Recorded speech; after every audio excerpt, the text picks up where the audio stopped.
Hello everyone, আসসালামু আলাইকুম। সবাই কেমন আছেন? আশা করি ভালো আছেন। আমি আলহামদুলিল্লাহ ভালো আছি। বাসায় বসে বসে বোরিং হচ্ছিলাম, তাই ভাবলাম যে একটু বাইরে থেকে ঘুরে আসি। সো তাই আমি চলে আসলাম একটি পার্কে। তো আপনারা দেখতে পাচ্ছেন এই পার্কটি হচ্ছে সৌন্দর্যে সবুজে ঘেরা এমন একটি সুন্দর পার্ক, যা ঢাকার ভিতরে মানে অসাধারণ একটি পার্ক। হ্যাঁ, তো অনেকে হয়তো বা এই পার্কটি চিনেন না, তাই চলে আসলাম। এই পার্কটি হচ্ছে গুলশান 2-এ পড়ছে। দেন এই পার্কটিতে রয়েছে অসাধারণ ভিউ, যা মানুষের মন কেড়ে নেয়।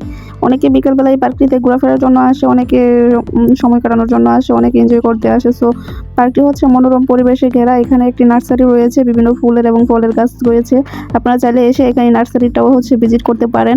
পাশাপাশি রয়েছে আপনাদের জগিং করার জায়গা এবং ফ্রেন্ড সার্কেলদের নিয়ে আড্ডা দেওয়ার মতো মনোরম পরিবেশ, এবং রয়েছে অসাধারণ রেস্টুরেন্ট। তো আপনারা চাইলে একবার এই পার্কটি ভিজিট করতে পারেন। পার্কটির মনোরম পরিবেশ ফুল গাছে দিয়ে অসাধারণ লোক। এই পার্কটির মধ্য দিয়ে রয়েছে একটি নদীর মতো, আর কি নদী না, বাট নদীর মতো দৃশ্য। সো দেখতে মনোরম পরিবেশ, অনেক সুন্দর লাগে। এখানে আপনাদের এই মঞ্চটিতে আপনারা চাইলে বিভিন্ন অনুষ্ঠান করতে পারেন। আমি এই পার্কটিতে গেলে আপনি অসাধারণ একটি সৌন্দর্য মনোরম পরিবেশ উপভোগ করতে পারবেন, এবং আপনি জগিং করতে পারবেন, বসে সময় কাটাতে পারবেন। দেখেন, আপনি চাইলে আপনার ফ্রেন্ড সার্কেলদের নিয়ে আড্ডাও দিতে পারবেন। আবার এখানে আপনার ফ্রিলি সময় যদি বোরিং ফিল করেন, সো এই মনোরম পরিবেশে এই চেয়ারটাতে বসে আপনি তা ফিল নিতে পারবেন। দেখেন আপনারা এখানে সবুজে ঘেরা এই পার্কটি কত সুন্দর লাগতেছে। আমার বেশ ভালোই লেগেছে এই পার্কটিতে।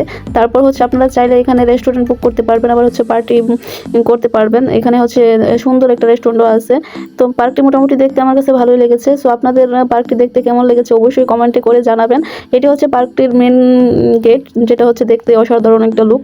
সো আমার কাছে অনেক ভালো লেগেছে পার্কটি ঘুরে, তাই আমি এখন চলে যাচ্ছি পার্কের মেন গেটে। এটি পার্কের মেন গেট।